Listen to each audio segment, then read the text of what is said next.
You may be seated. Members of the Joint Convention and guests, I present to you the Governor of the State of Minnesota, Mark Dayton. Speaker Thiessen, President Pappas, honorable members of the Minnesota House and Senate, Chief Justice Gilday, distinguished Associate Justices, Vice President Mondale, Major General Nash, Lieutenant Governor Pretner Solon, and I want to thank you for your years of extraordinary service to the people of Minnesota and especially the citizens of Duluth. You pioneered the nationwide leading energy legislation, and you launched the senior linkage line, and you have served with greatest distinction in office as Lieutenant Governor, as State Senator in Duluth, and thank you. Thank you for your service.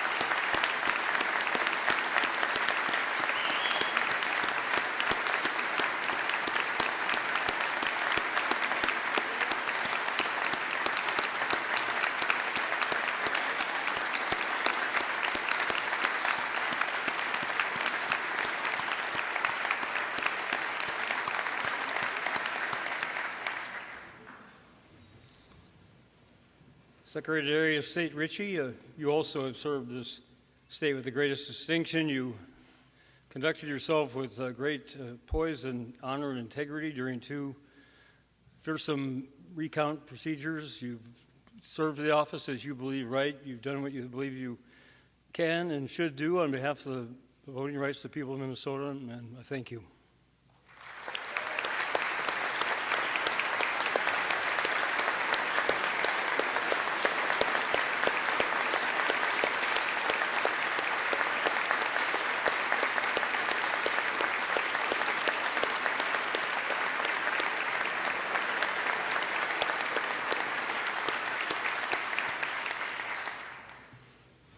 Attorney General Swanson, State Auditor Otto, members of the Cabinet, special guests, and my fellow Minnesotans. When I ran for governor 4 years ago, I promised a better Minnesota. Tonight I can report that the state of our state is better, much better than it was before. It's better for us, and it's better for those who will inherit it from us. But the economic growth and social progress we have achieved also reminds us of the work that we still have left to do. Becoming a parent introduces a longer-term perspective. We begin to consider the effects of our actions not only on our own lives, but also on the lives that will extend beyond ours. Becoming a grandparent, as I did a year ago, thanks to my terrific son and wonderful daughter-in-law, Eric and Corey Dayton, who are in the gallery tonight, adds another generation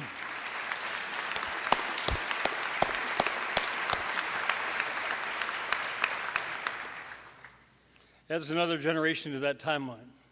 It also raises the stakes. Somewhere down the road, my grandson and his generation will assess the state of the state we have left to them. They will decide whether we, through our actions or inactions, made their lives better. So let's keep them in mind as we choose our state's path. In my first State of the State 3 years ago, I said, I know what we must do to create a better future for all of us. To progress, we have to invest.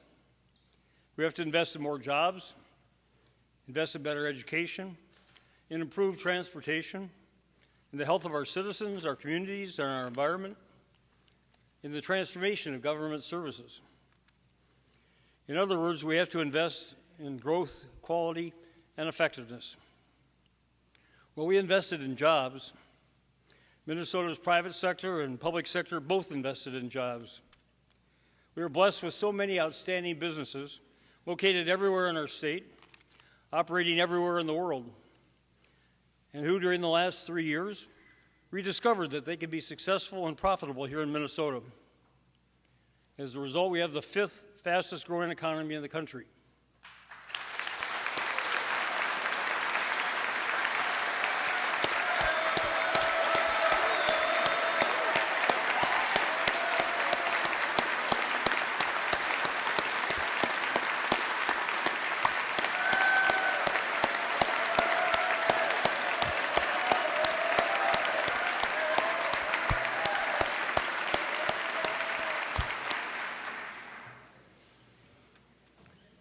There are more than 2.8 million jobs in Minnesota today, more jobs than ever before in our state's history.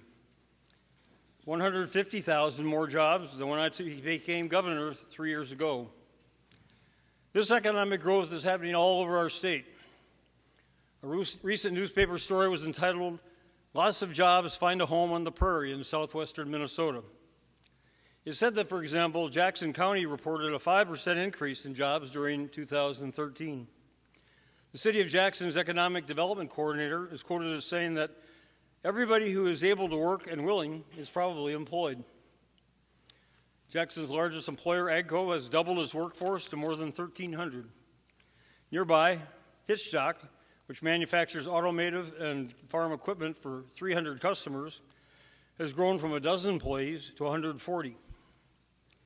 "And I'm looking for another 30, said the company's owner, Brad Mones. "I'm turning down work because I can't find enough employees." Some people believe there is no role for government in private sector expansion and job creation. To see that they're mistaken, just look around Minnesota.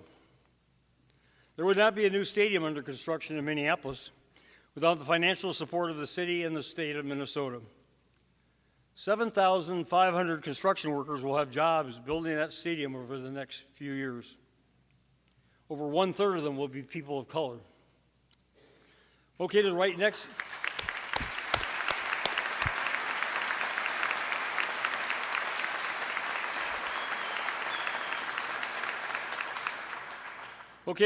to the stadium will be a $400 million private sector development called the largest in a generation. It will provide office space for 5,000 Wells Fargo employees, residential apartments, stores, shops, a hotel, and a new 2-block public park.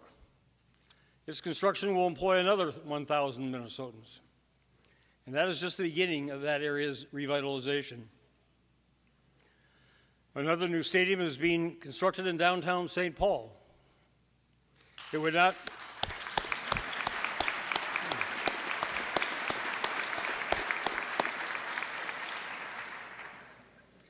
have occurred without an investment by that city and the state of Minnesota. It will anchor the resurgence of the Lower Town neighborhood in our capital city. Perhaps the most transformative development project in my lifetime will occur in Rochester. Thanks to the world-renowned Mayo Clinic's decision to build this expanded destination medical center there. Already Minnesota's largest private employer, Mayo expects this multi-billion-dollar expansion to double its employment over the next 20 years. The center will be surrounded by new hotels, restaurants, stores, and recreational opportunities. This project will enhance Rochester's standing as the premier health care center in the world.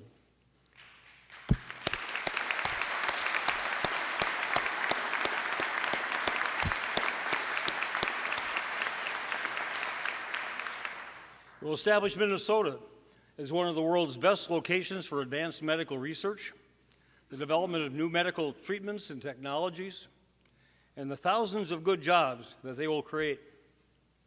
This project would not be happening without Mayo's extraordinary commitment. It would not be happening here in Minnesota without the significant state investment approved by the legislature last year, along with investments by the city of Rochester and Olmsted County. There are many more successes.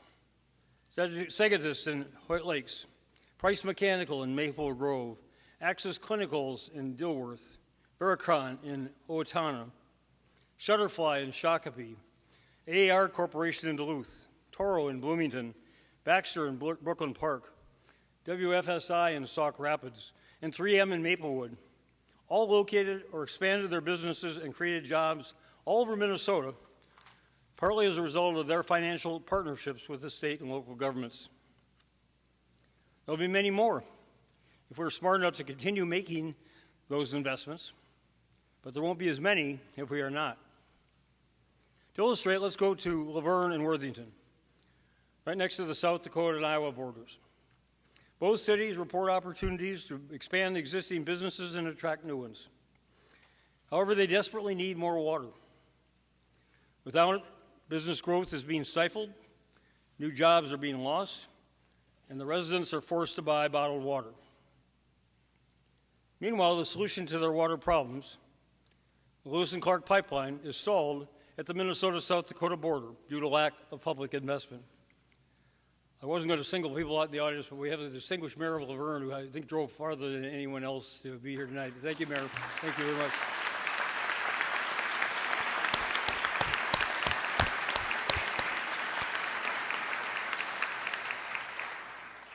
The federal government has essentially bailed on this project, despite the strenuous efforts of our Minnesota congressional delegation. The $71 million needed to complete the pipeline's Minnesota leg must come mostly from us, or that region's growth in population, businesses, and jobs will suffer. The harsh reality is that there's probably not enough room in an $850 million bonding bill to fund the pipeline's construction all the way through Laverne and into Worthington and onto the Iowa border. However, there could well be enough room in a larger bonding bill to complete the Minnesota segment and turn the water on in Laverne and Worthington. Otherwise, they'll have to wait at least until the next bonding bill, 1 or 2 years from now. Why am I for a $1.2 billion bonding bill this year? Because I'm for jobs. Our building this pipeline means jobs now and more jobs in the future.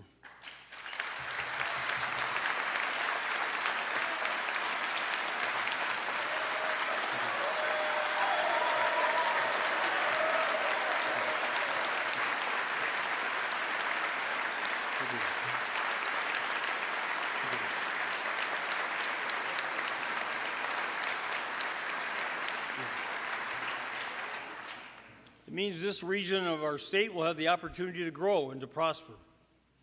Isn't that a purpose we can all support? I hope so.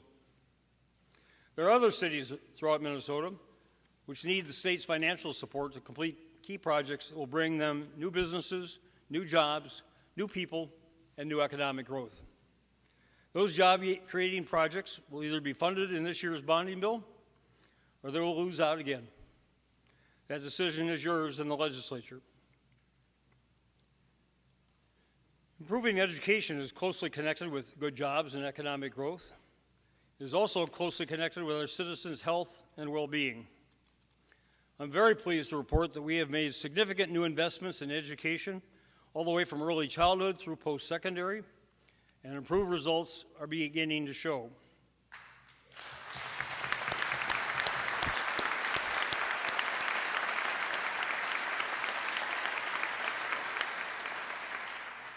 We started in 2011, when despite facing a projected $6 billion deficit, we increased K-12 education funding by $223 million, reversing a decade of declining state support for our public schools.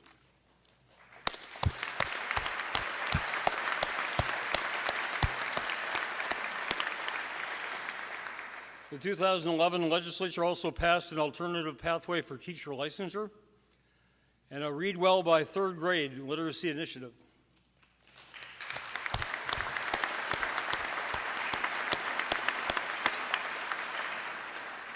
It enacted comprehensive teacher and principal evaluations. Principal evaluations began last fall, and teacher evaluations will start statewide this September. Last year, the 2013 legislature made $485 million of new investments in K-12 public education. It increased the per-pupil aid formula, as well as support for special education.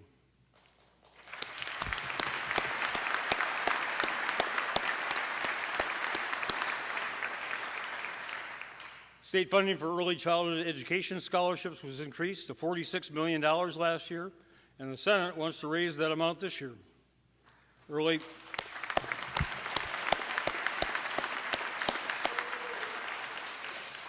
Early childhood education is real education reform.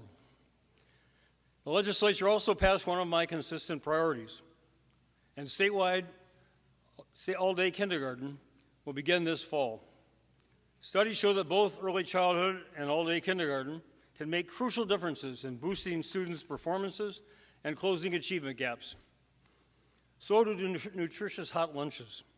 No child should be shamed because parents can't afford lunch. Good win.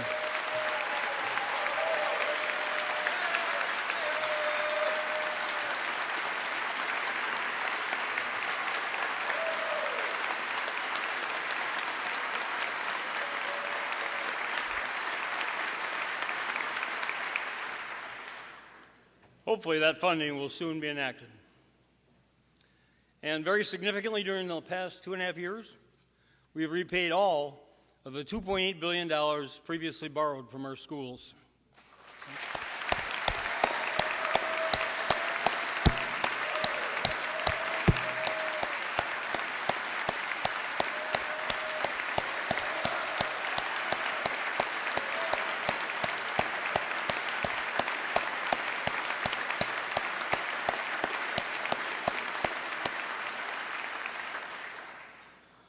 Now school districts can put their money into classrooms, not bank loans.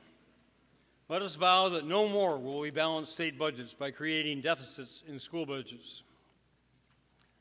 Just weeks ago, the legislature passed strong anti-bullying legislation.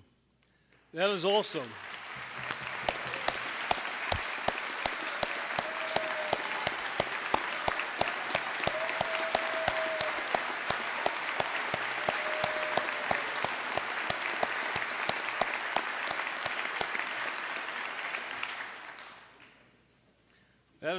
important education reform. Children don't learn to school if they're scared or made to feel bad about themselves. Once, Minnesota students competed successfully not only with students around the country, but also with kids around the world. We're on our way to doing that again. Testing by the Trends in International Math and Science Study ranks Minnesota number 9 among world educational systems in science and 6th in mathematics. Back home in the most recent National Assessment of Education Progress testing, Minnesota's 4th graders tested number 1 in the nation in math. They ranked 10th best in reading, which was a big improvement from 22nd the year before. Very important was that the state's reading gap for African American and Latino 4th graders closed by 10 points from 2009 to 2013.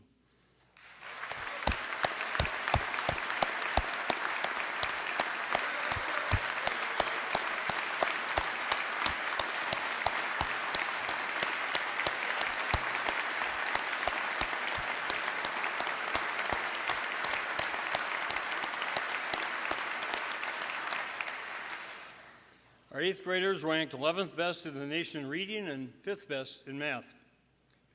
We've had the highest ACT scores among seniors for 8 years running, and our graduation rate, nearly 80%, is the highest in a decade. Regarding higher education, we have started to make progress, but we have quite a ways to go. In fiscal 2012, state support for higher education in real after-inflation dollars fell to its lowest level since 1981. Last year's legislature began to reverse that trend and increase state funding for higher education by a record $248.5 million.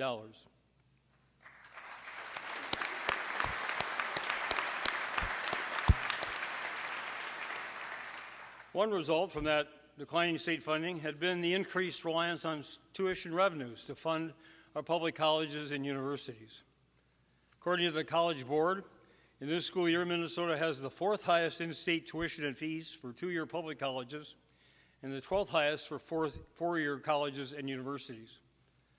Last year's legislature wisely imposed 2-year freezes on tuitions at the University of Minnesota and the MnSCU colleges and universities.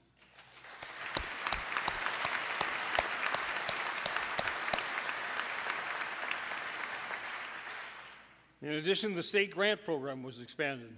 As a result, over 100,000 Minnesota students have received increased financial aid this year.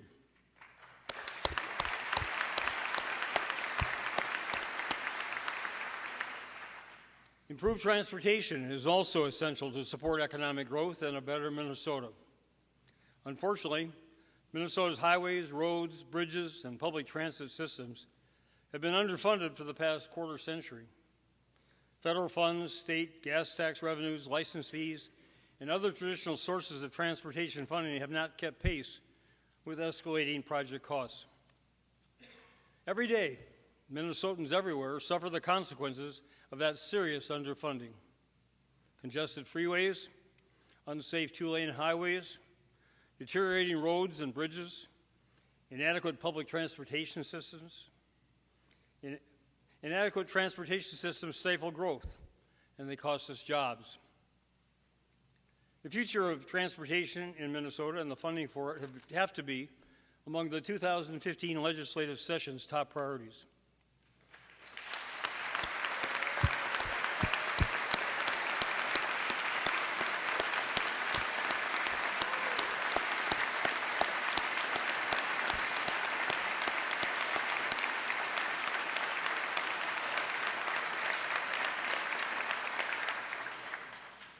Whatever is decided, whether to do nothing, a little, or a lot, will have an enormous impact on the lives of all Minnesotans for decades to come. Some say that MnDOT should be looking to save money by becoming more efficient. Well, they have. $50 million in construction savings have been identified that can be now used to advance other important projects, such as a much-needed third lane on 494 in Plymouth.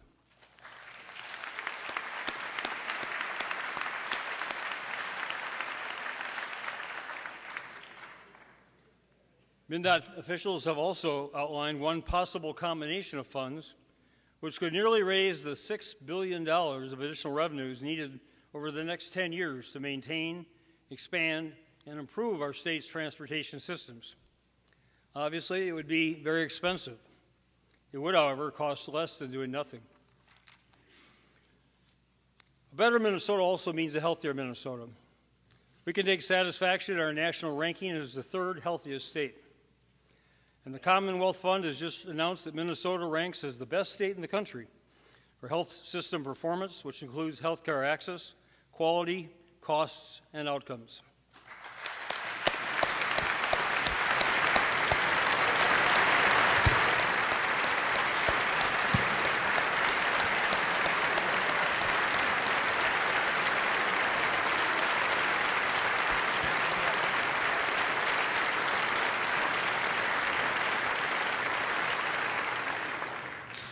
I'm especially proud that we've expanded access to affordable, high-quality health care while at the same time reducing state health care costs from initial projections.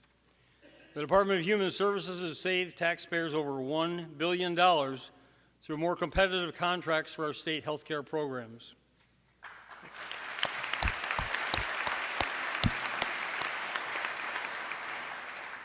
Among the states, we have the fifth lowest percentage of citizens without health insurance coverage. 8% of our residents are uninsured, compared to the national average of 14.8%. And our state's entire health care network deserves credit for enabling MNsure to offer the lowest insurance rates of any health exchange in the country.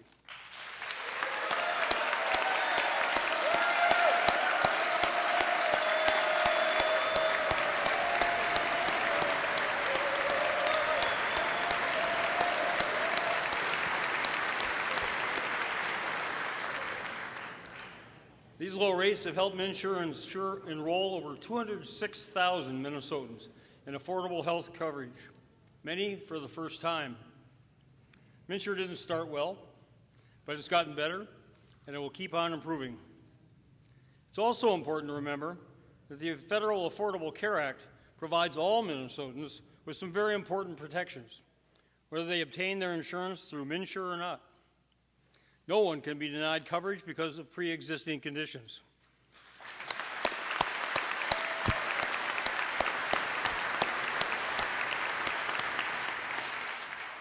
There can be no lifetime limit on a person's health care needs. Young adults are covered under their parents' health insurance plans until the age of 26.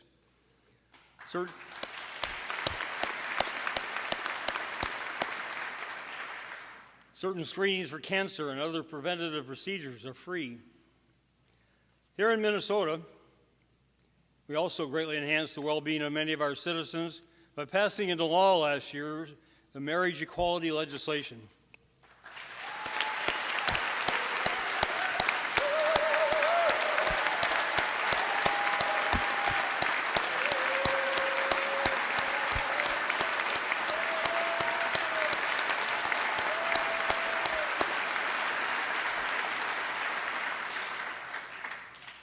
The right of any Minnesotan to marry the person he or she loves is certainly conducive to health and well-being. However, there's always more that we can do. Better school physical education programs will encourage children and youth to enjoy physical exercise and appreciate its benefits. Statewide Health Improvement Program, SHIP, helps people of all ages become healthy and to stay healthy. Under SHIP, the cities of Frazee and Fergus Falls have adopted complete streets policies, making it easier for residents to incorporate physical activity into their daily routines. In Fairmont, SHIP has helped community leaders create safe routes to schools. They have installed wider crosswalks, additional safety guards, pedestrian and bike safety education, and a Walking Tuesday program at 4 elementary schools. Farm to School, healthier food programs have taken off under SHIP. In just 4 years, 29% of Minnesota schools have implemented farm-to-school strategies, providing access to locally grown fresh fruits and vegetables to more than 272,000 students.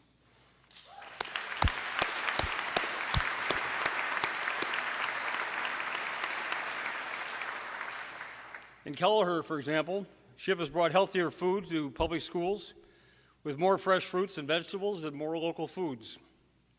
Kelleher's superintendent reports that for the first time in 20 years, the school's hot breakfast and lunch budgets are in the black. Last year at this time, they were between $30,000 and $40,000 in the red. Healthier habits, lower costs, and supporting local economies. That's what SHIP is about. We also need to support caregivers who are taking care of aging parents.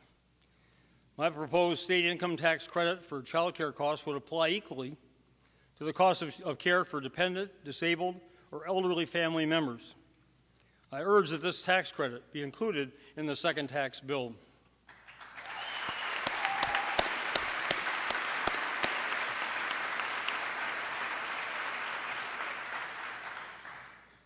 We must also work continuously to improve government services and provide Minnesotans with the quality and the efficiency they deserve. We've made real progress, and we have much more to do. We've reduced environmental permitting times, as well as the time it takes the Department of Labor and Industry to license plumbers, electricians, and other professionals. And DVS's car registration turnarounds have been slashed from 90 to 19 days. The Department of Veterans Affairs completely reworked their website, allowing the 490,000 people who visit it each year to more easily access information about veterans' benefits and services. The Department of Natural Resources created a one-stop shop for all state park camping reservations and licenses purchases. What used to take campers 11 clicks from the DNR homepage to reserve a campsite online now takes only 2.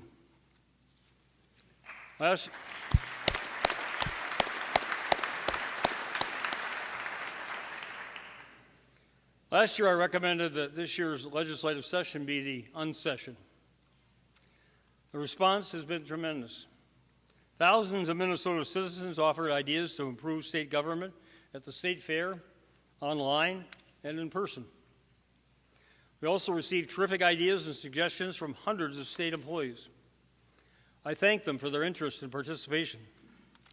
No one knows better how to improve government services than the people who provide them.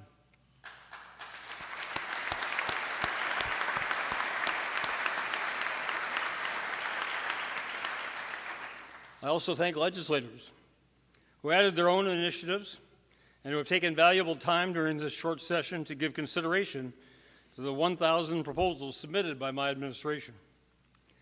They all have one goal: to create a better government for a better Minnesota. I've already signed 121 provisions into law. They include the first middle-class tax cut bill, which simplifies the preparation of federal and state taxes, saving 1.5 million Minnesota taxpayers time and money. This work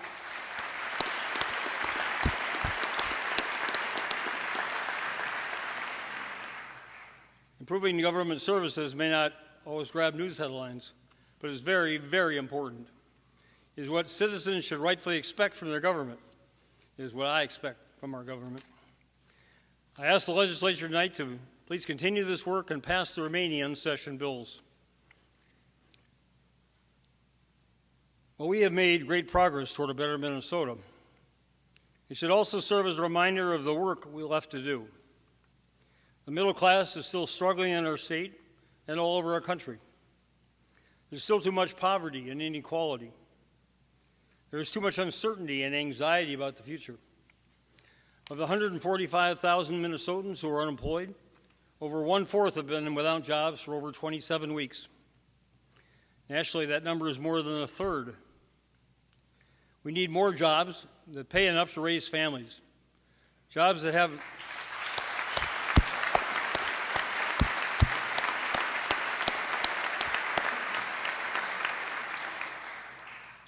good benefits, that offer retirement security, and keep pace with the cost of living.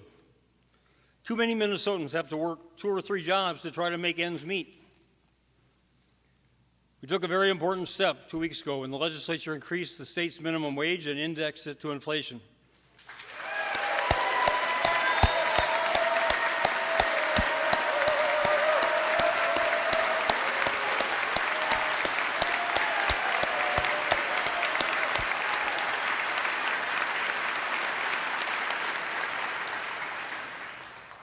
When fully in effect, 325,000 Minnesotans will earn almost $500 million more every year.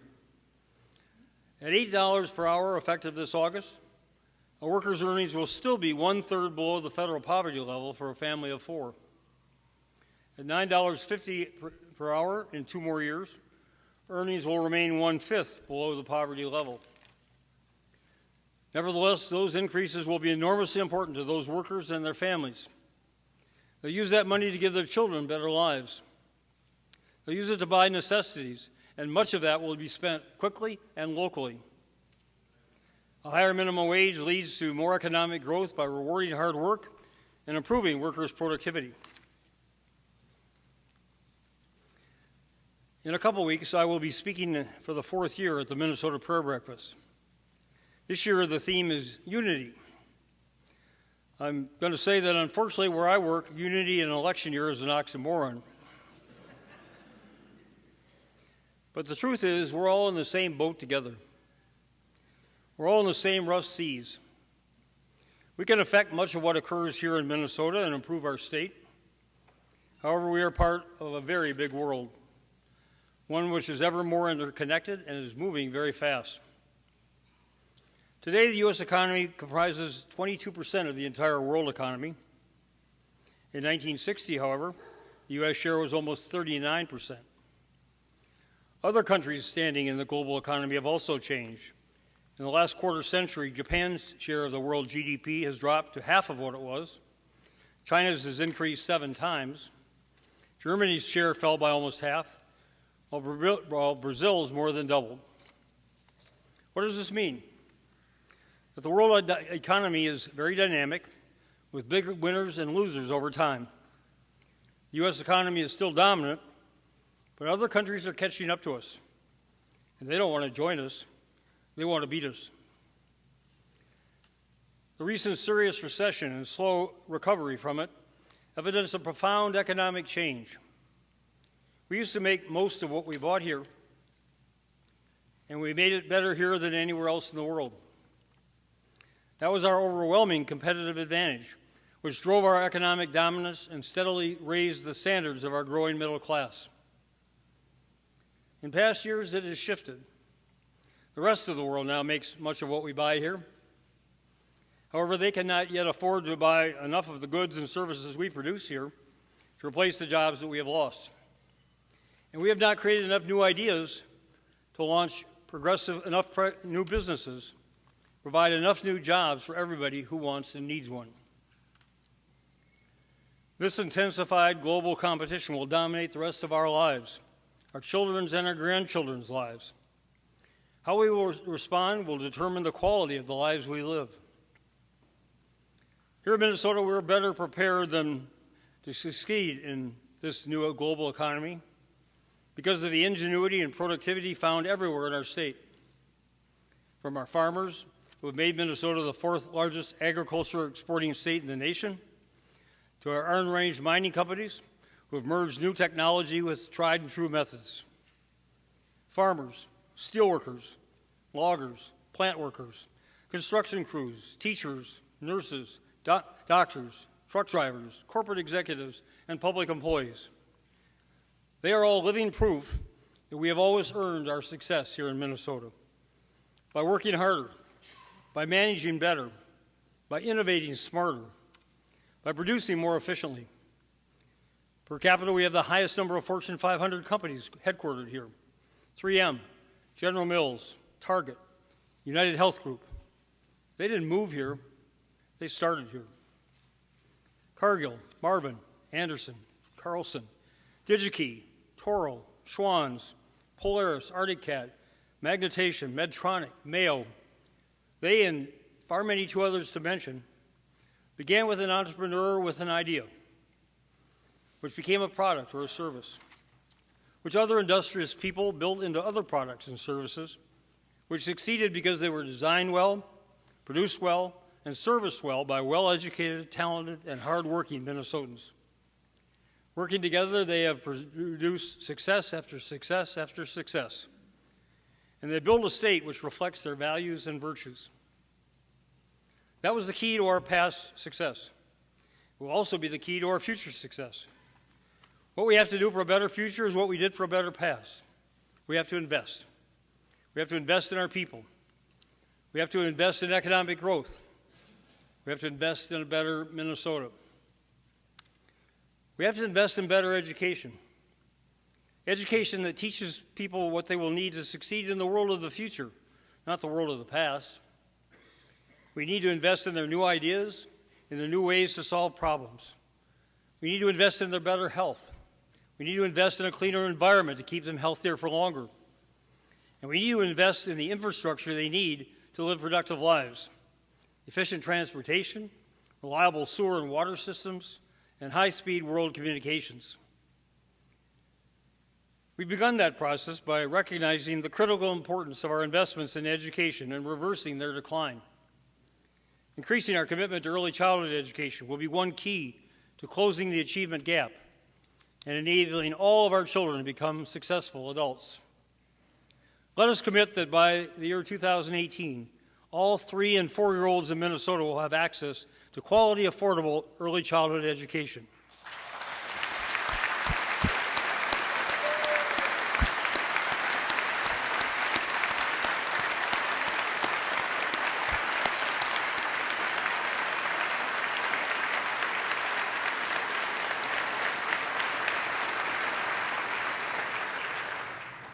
Then, from the beginning of their elementary school educations, we must teach our children how to think creatively, how to learn, to learn to love to learn.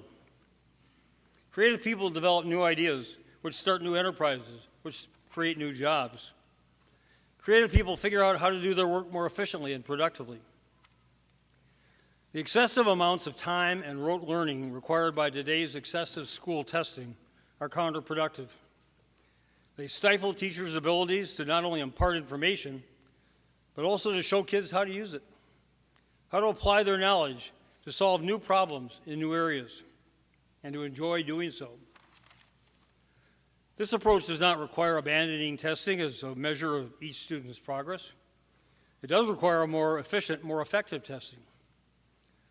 A growing number of elementary schools in Minnesota are applying 1-minute read-out-loud tests, which can determine reading levels in just 1 minute.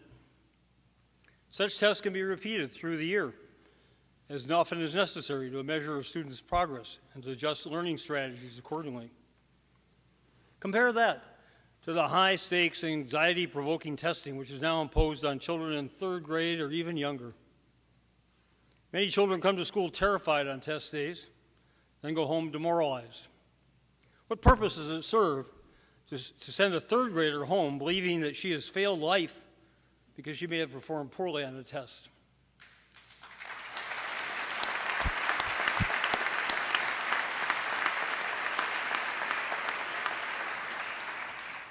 Last year, I'm very sorry to say, our state went backwards.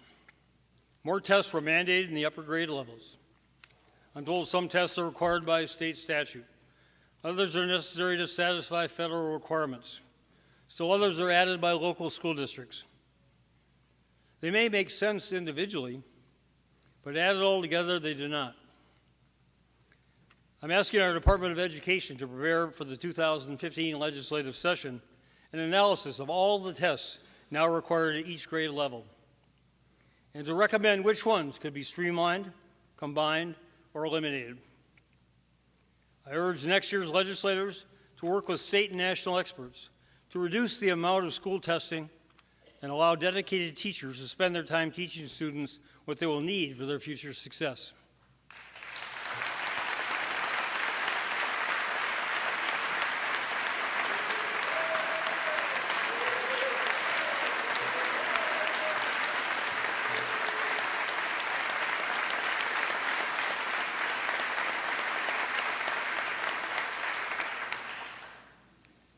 Minnesota offers one of the fewest school days per school year in the country. The amount of time students spend in classrooms each day has also declined. Next year's legislature needs to reevaluate those practices. The rigors of the school day and the school year are important ways to prepare young people for the far more competitive world they will enter. We also need to consider what environments we offer young people when they're not in school. It pains me to drive by a school in the early afternoon and see it closed, with its playground locked up. I always wonder, where are the kids who are locked out of their schools? Where do they go when they have nowhere to go? We need our schools to open earlier, to offer their students nutritious breakfast, and we need them to stay open later to provide safety, mentoring, tutoring, exercise, and new learning opportunities. These additional responsibilities would not be placed on school regular teachers. Instead, a new group of adults would take over after regular hours. Minnesota has the third highest labor force participation rate in the country. Over 70% of our adults work. Too many of their sons and daughters have too little to do after school and no one watching them do it. Afternoon and evening programs at schools and recreational centers should be community responsibilities. Ask local businesses to help pay for them. Ask major corporations to sponsor them. Ask adults to volunteer one day a week or a month to run them. Get everybody involved in the lives of our children.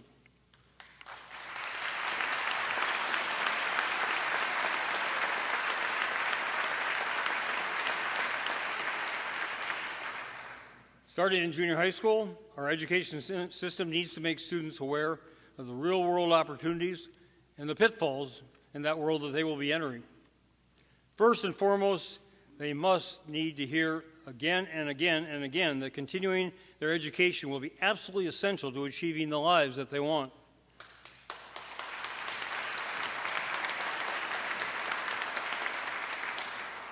Our schools need more guidance counselors who are specially trained in career guidance to help junior high and high school students better understand what their opportunities are and how to prepare for them. Then we must better align our high school and college curricula with the world of the future, not the world of the past. This means we have to provide leading-edge instruction in world-class schools, colleges, and universities with state-of-the-art equipment and technology, all aligned with the good jobs that will be available for their graduates. The need for this alignment is well understood by our state's secondary and post-secondary education leaders. However, they need the resources to carry it out. The state's current bonding levels does not adequately support the improvements that both MnSCU and the University of Minnesota must make in their existing physical plants, in new buildings, and in state-of-the-art equipment and technologies to continue to attract the best students and to give them the best possible educations. Higher education is by no means alone in suffering from inadequate capital investments. We need to find new revenues to finance them. I've given special emphasis to education, both because I believe it holds the key to our continued economic growth, and I'm convinced that whoever retools their education systems to align most effectively with the world their students will live in, and gives them the tools they will need to succeed in it, will prosper. Whoever doesn't will lag behind. We also need to increase our investments in new jobs and better jobs throughout our state. Last year, the legislature made major new investments in the Department of Employment and Economic Development's job-creating programs. I thank Speaker Thiessen and Majority Leader Bach for their excellent leadership, and I thank all the legislators of both parties who supported these new incentives. They are already putting more Minnesotans to work. Since last July, the Minnesota Investment Fund has provided companies with low-interest loans totaling $8.4 million, which have leveraged $235 million in private investment. In January, the new Minnesota Job Creation Fund was launched. It provides pay-for-performance incentives for businesses to locate or expand here. In its first 4 months, the program has invested $5 million in 10 different business expansion projects, 5 in greater Minnesota and 5 in the metro area. It has leveraged $87 million of new private investments, which have created 550 new jobs. For this session, I propose an expansion of our Angel Tax Credit Program, our state's primary tool to attract private investments into promising business startups and growth. They are the ones that have the potential to become Minnesota's next Fortune 500 companies. Whether they become large or remain small, their success will drive Minnesota's future economic growth.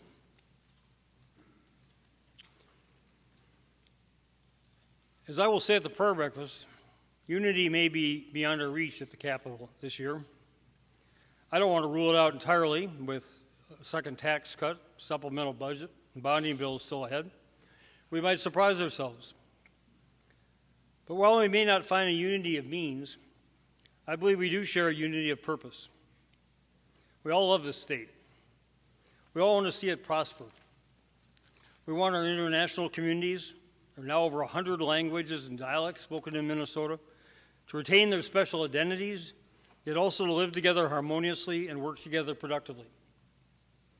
We want Minnesota to be the best, to be the very best that it can possibly be, because we live here. Many of our children and grandchildren will live here. We want them to achieve the very best they can for themselves and for their families. In his epic saga, Giants in the Earth, O.E. Rolvaugh wrote, "By attempting the impossible, they accomplished the unbelievable." Unity of purpose might seem impossible, but if we try, it may just show up where we really need it. Thank you very much.